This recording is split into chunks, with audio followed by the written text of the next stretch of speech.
Hello students, welcome our YouTube channel Sandeep tutorial. मैं हूं Sandeep.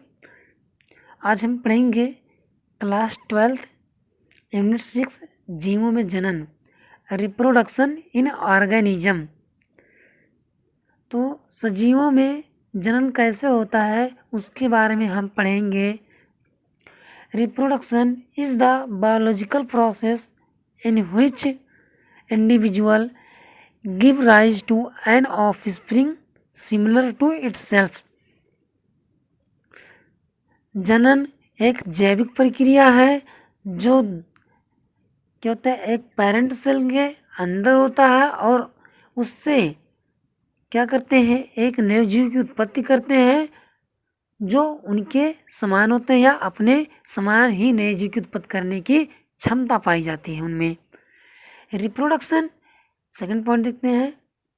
Reproduction is the process in living organism that ensure continuity of life. जनन क्या होता है, एक ऐसी प्रक्रिया होती है जो सजीवों में होती है और यह सुनिश्चित करता है पूरे जीवन में निरंतर चलने की प्रक्रिया को हम क्या कहते हैं, जनन कहते हैं। ओके, थर्ड पॉइंट देखते हैं। Thus there is a cycle of birth, growth and death।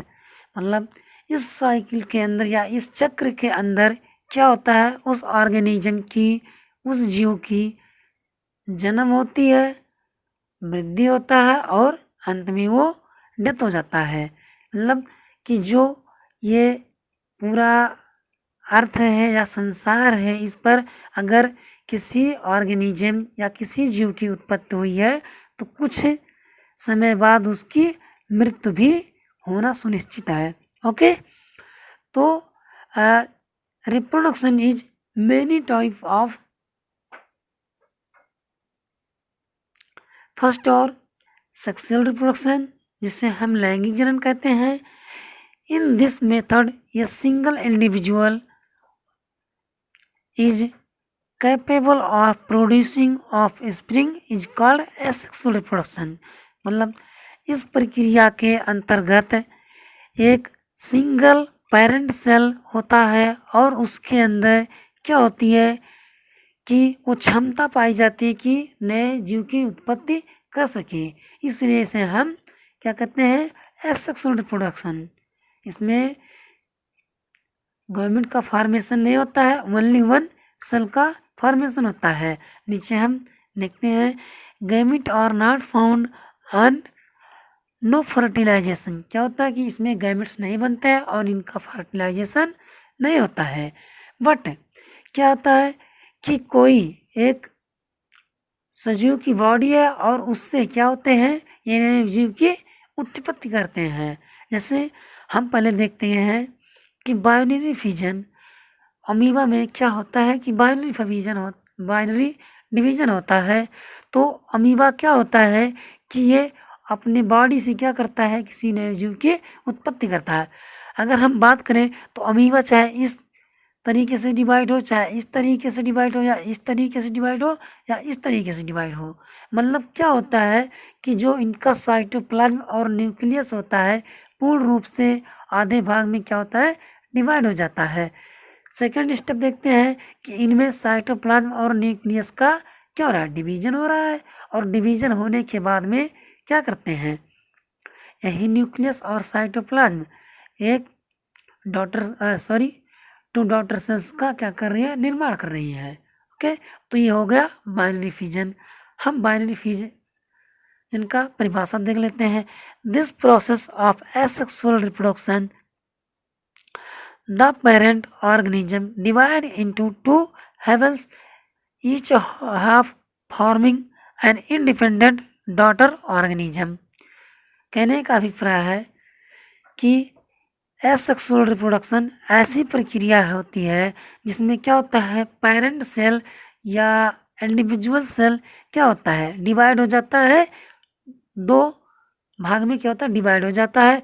और प्रत्येक आधा सेल क्या करता है, फॉर्म करता है या इंडिपेंडेंट होता है, किस पे, डॉटर सेल पे। ओके, सेकंड देखते हैं वाइवडिंग जो क्या होता है कि आउटग्रोथ निकल आता है शरीर पे और उसके बाद में क्या करता है, नए ऑर्गेनिज्म की उत्पत्ति करता है या नए जीव की उत्पत्ति करता है। तो हम देखते हैं individual is formed from a small part of bud arising from parent body.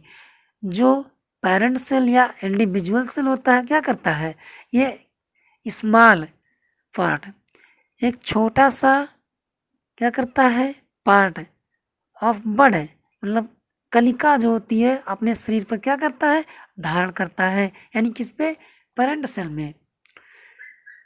इस प्रकार के जनन में क्या होता है वाइवडिंग में कि पेरेंट सेल क्या करता है कि अपने शरीर पर एक छोटी आउटग्रोथ या कलिका का निर्माण करता है और उसके बाद में वही कलिका उस शरीर से अलग होकर के क्या करती है, एक नए प्लांट बॉडी या न्यू ऑर्गेनिज्म का फॉर्मेशन करती है। हम इसका एग्जाम्पल देखते हैं, क्या होता है, ईस्ट होता है और हाइड्रा होता है। ओके, तो जो हाइड्रा होता है ये एक हाइड्रा की क्या है, प्लांट बॉडी है।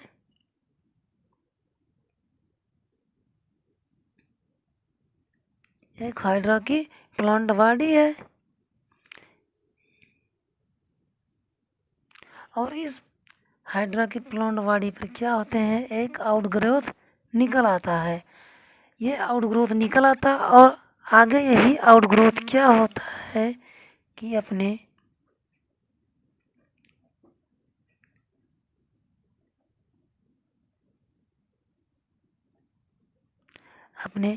पेरेंटल सेल से क्या होता है कि अलग हो करके एक क्या करता है कि न्यू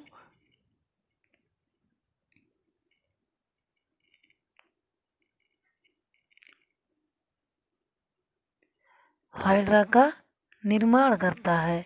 ओके, तो ये हो गया हाइड्रा। और ऐसे ईस्ट में भी होता है कि एक क्या होती है कि ईस्ट की सेल होती है और इस सेल के अंदर क्या होता है कि न्यूक्लियस पाए जाते हैं और अदर ऑर्गेनिज्म भी पाए जाते हैं साइड। तो ये क्या होता है कि इसके न्यूक्लियस में डिवीजन होता है और इस पर एक आउटग्रोथ निकल आता है और यही आगे क्या करता है कि जो ईस्ट होता है ये आउटग्रोथ अपने क्या होता है पेरेंट सेल से अलग होकर के एक नए ईस्ट का फॉर्मेशन करता है। ओके, है फ्रेगमेंटेशन। इसमें क्या होता है कि विखंडन होता है। The parent body break to more pieces called fragments. मतलब क्या होता है कि जो पेरेंट सेल होता है वो क्या होता है, दो या दो से अधिक भाग में टूट जाता है और क्या करता है, एक नए जीव की उत्पत्ति करता है, जिसे हम कहते हैं फ्रेगमेंट्स यानी टूटना। इसका जो एग्जाम्पल होता है वो क्या होता है, प्लेनेरिया।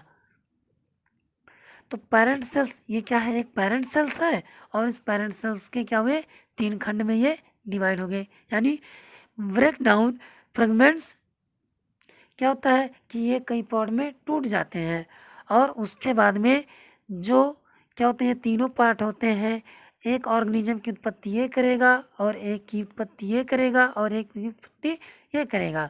तो क्या होता है कि जितने भी फ्रेगमेंट होते हैं इससे क्या होते हैं, वो एक न्यू डॉटर सेल्स का निर्माण करते हैं। ओके, अब देखते हैं नेक्स्ट रीजनरेशन, मतलब कि पुनरुद्भवन जिसे हम कहते हैं। तो regeneration is the reproduction regrowth in the injured region और एरिया। मतलब क्या होता है कि रीजनरेशन पुनरुद्भवन में क्या होता है, रीग्रोथ हो जाता है। उसी पार्ट का क्या होता है कि क्या होता है, ग्रोथ हो जाता है। जैसे मान लीजिए कि कोई ऑर्गेनिज्म है या स्टार फिश का हम उदाहरण ले लेते हैं, स्टार फिश का उदाहरण ले लेते हैं। तो स्टार फिश है और जब इस स्टार फिश का क्या होता है, मान लीजिए कि ये पार्ट क्या होता है, ख़त्म हो गया, ये डिकेइंग हो गया, तो क्या होता है कि पुनः वही पार्ट क्या होकर के बड़ा होकर के एक पूर्ण क्या करता है, ऑर्गेनिज्म की उत्पत्ति करता है, या फिर पूर्ण रूप से अपने आप को उस कंडीशन में ले आता है, उसे हम क्या कहते हैं, रीजनरेशन। इसका एग्जाम्पल है स्टारफिश। और आपने छिपकली को भी देखा होगा कि क्या होता है कि जब छिपकली की पूंछ कट जाती है तो कुछ समय के बाद क्या होता है कि जो पूंछ होती है उसकी वो जैसे कि तैसे फिर हो जाती है। नेक्स्ट देखते हैं वेजिटेटिव प्रोपोग्यूल्स या reproduction is an asexual method of plant reproduction that occurs in leaf, root and stem। क्या होता है कि जो वेजिटेटिव रिप्रोडक्शन होता है या प्रोपोग्यूल्स होता है, इसे हम कायिक प्रवर्धन या कायिक जनन कहते हैं, तो इसमें क्या होता है, ये भी एक प्रकार का एसेक्सुअल रिप्रोडक्शन होता है। यह प्लांट में होता है, दैट ऑकर्स इन, किस्म के अंदर होता है, लीफ के अंदर होगा, रूट के अंदर होगा और स्टेम के अंदर होगा। तो इसका जो उदाहरण है आइज ऑफ पोटैटो यानी आलू की आँख, और राइजोबियम ऑफ जिंजर यानी अदरक के रूट में होता है, और लीफ बड फार ऑफ ब्रायोफिल्लम, जो ब्रायोफिल्लम की पत्तियां हैं उसके अंदर होता है। ठीक, तो ये आलू का मान लीजिए कोई एक फिगर है, तो इस आलू के ऊपर छोटी छोटी बड़ या कलिकाएँ निकल आती हैं, जिन्हें हम क्या कहते हैं, आइज ऑफ पोटैटो। और जिंजर में क्या होता है कि अदरक देखे हैं कि क्या होता है, उसमें तमाम गांठें पाई जाती हैं, इस तरीके के कुछ। और यही क्या होता है कि मॉडिफाइड होकर के क्या करता है, एक नए ऑर्गेनिज्म का निर्माण करता है। अब बात करते हैं ब्रायोफिल्लम की। तो जो ब्रायोफिल्लम की पत्ती होती है कुछ इस कंडीशन में होती है ब्रायोफिल्लम की पत्ती।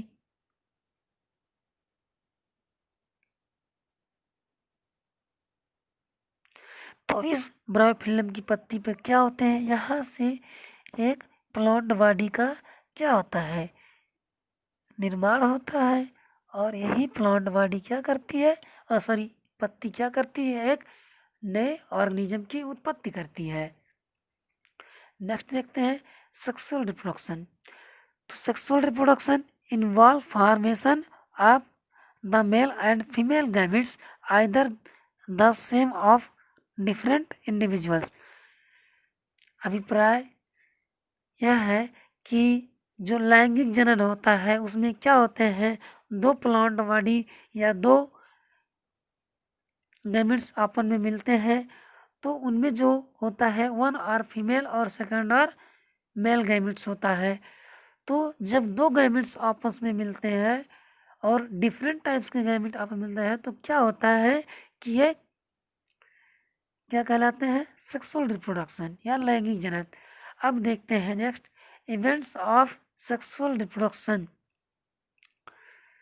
तो इवेंट्स ऑफ सेक्सुअल रिप्रोडक्शन में सबसे पहले हम देखेंगे gametogenesis, the process of formation the process of formation of gametes is called gametogenesis. अब गैमेटोजेनेसिस क्या होता है कि दो शब्दों से मिलकर बना है। गैमेटोज मीन्स होता है गैमेट और जेनेसिस मीन्स होता है प्रोड्यूसन या प्रोडक्शन। मतलब गैमेट के द्वारा अगर किसी जीव की उत्पत्ति हो रही है तो उसे हम क्या कहते हैं, gametogenesis. Okay, fertilization is the most of the organism, male gamete is motile and the female gametes is non motile. यानी फर्टिलाइजेशन के दौरान या फ्यूजन के दौरान ऑर्गेनिज्म के अंदर जो मेल गैमेट होता है वो क्या होता है, मोटाइल होता है यानी चल बीजाणु होता है, और जो फीमेल गैमेट्स होता है वो क्या होता है, अचल बीजाणु होता है। Fertilization is the fusion of gametes to form diploid zygote. क्या होता है कि जब फर्टिलाइजेशन होता है उसका फ्यूजन होता है अंडे का, तो क्या होता है कि जो गैमीट होता है वो क्या करता है, एक डिप्लॉयड जाइगोट का निर्माण करता है। हम इसको फिगर से समझते हैं गैमेटोजेनेसिस को। तो जो गैमेटोजेनेसिस होता है वो क्या होता है, दो बेस पर आधारित होता है। पहला जो होता है स्पर्मेटोजेनेसिस और सेकंड होता है ओजेनेसिस। तो हम सबसे पहले पढ़ेंगे स्पर्मेटोजेनेसिस यानी शुक्राणु जनन को। तो फॉर्मेशन ऑफ स्पर्म, जो स्पर्मेटोजेनेसिस होता है उसके अंदर क्या होता है कि स्पर्म का फॉर्मेशन होता है। अब स्पर्म का फॉर्मेशन कैसे होगा कि एक मेल होता है और उस मेल के अंदर क्या होते हैं, टेस्टिस होता है, और टेस्टिस के अंदर क्या होते हैं कि जर्म सेल्स होते हैं जो जनन करने की क्षमता रखते हैं अपने अंदर। तो जो जर्म सेल्स होते हैं वो क्या करते हैं, स्पर्मेटोगोनियम का फॉर्मेशन करते हैं। और स्पर्मेटोगोनियम जो होता है वो क्या होता है, 2n कंडीशन होता है, जिनमें क्या होती है, माइटोटिस डिवीजन होती है यानी अर्धसूत्री विभाजन होता है। तो ये क्या स्पर्मेटोगोनियम है वो क्या करता है कि ये मल्टीप्लिकेशन फेज में होता है और ये क्या करता है, 4 डिप्लॉयड स्पर्मेटोगोनिया का क्या करता है, निर्माण करता है। तो एक स्पर्मेटोगोनिया, सेकंड स्पर्मेटोगोनिया और थर्ड स्पर्मेटोगोनिया और फोर्थ स्पर्मेटोगोनिया।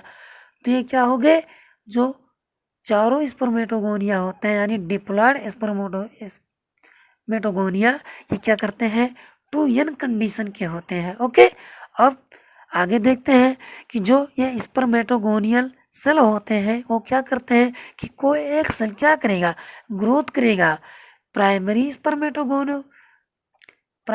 स्पर्मेटोसाइट्स बनाएगा। और जो ये प्राइमरी स्पर्मेटोसाइट्स होते हैं ये क्या होते हैं, 2n कंडीशन में होते हैं और इनमें क्या होती है, माइटोटिस डिवीजन फर्स्ट होती है। तो जो माइटोटिस डिवीजन फर्स्ट होता है ये क्या करते हैं कि दो क्या करते हैं, सेल्स का निर्माण करते हैं जिसे हम माइटोटिस डिवीजन सेकंड कहते हैं। अब इसमें भी मल्टीप्लिकेशन फेज सेकंड आता है। तो जो मल्टीप्लिकेशन फेज सेकंड होता है ये जो होते हैं स्पर्मेटोसाइट्स क्या करते हैं, 4 हैप्लॉयड स्पर्मेटोटाइड्स का निर्माण करते हैं, 1 स्पर्मेटोटाइड्स, सेकंड स्पर्मेटोटाइड्स और थर्ड स्पर्मेटोसाइट्स और फोर्थ स्पर्मेटोसाइट्स। तो ये क्या करते हैं कि 4 हैप्लॉयड स्पर्मेटोटाइड्स का निर्माण करते हैं और यही चारों स्पर्मेटोटाइड्स क्या करते हैं कि 4 हैप्लॉयड मेटाजोआ का फॉर्मेशन कहते हैं जिन्हें हम स्पर्म कहते हैं। ओके, अब देखते हैं जो स्पर्म होता है, स्पर्म का स्ट्रक्चर कुछ इस तरीके से होता है। जब हम सूक्ष्मदर्शी से देखते हैं तो उसका जो स्पर्म होता है उसका आकृति इस आकार का होता है। तो सबसे टिप पर क्या होता है, एक्रोसोम पाया जाता है जो बना होता है फॉर्म बाय गोल्जी बॉडी। ये क्या होता है कि गोल्जी बॉडी से बना होता है और रिलीज ये हार्मोन्स, एक हार्मोन्स रिलीज करता है, किसके लिए, फॉर फ्यूजन टू एग्स यानी अंडे को फ्यूज करने के लिए एक हार्मोन्स को रिलीज करता है। और बीच में क्या होते हैं, न्यूक्लियस पाए जाते हैं। जो न्यूक्लियस होता है इसके अंदर आरएनए या डीएनए क्या होते हैं, प्रेजेंट रहते हैं। अब देखते हैं मिडिल पीस, जिसे जो मिडिल पीस होता है इस मिडिल पीस में क्या होते हैं, माइटोकॉन्ड्रिया क्या होते हैं, स्पाइरल शेप्ड में क्या होते हैं, अरेंज होते हैं। अब भाई माइटोकॉन्ड्रिया का क्या काम है यहाँ पे, माइटोकॉन्ड्रिया क्या करता है कि इनको क्या करता है, न्यूट्रिशन प्रोवाइड करता है या भोजन प्रदान करता, शक्ति प्रदान करता है कि जब ये स्पर्म क्या होते हैं फीमेल के ओवरी में जाते हैं तो क्या होते हैं, इनको लंबा सफ़र तय करना पड़ता है, एक लंबा रास्ता तय करना पड़ता है। और उस लंबे रास्ते में को तय करने के लिए जो माइटोकॉन्ड्रिया होते हैं इनको क्या करते हैं, ऊर्जा प्रदान करते हैं। और ये जो टेल होता है, टेल का कार्य है कि ये क्या करता है, टेल कि इनको मूवमेंट में सहायता प्रदान करता है, यानी कि उस ओवरी के अंदर यानी अंडे को फ्यूज करने के लिए क्या करता है, मूवमेंट कराता है, किसको, स्पर्म्स को। ओके, तो आई होप ये वीडियो आपको अच्छा लगा होगा।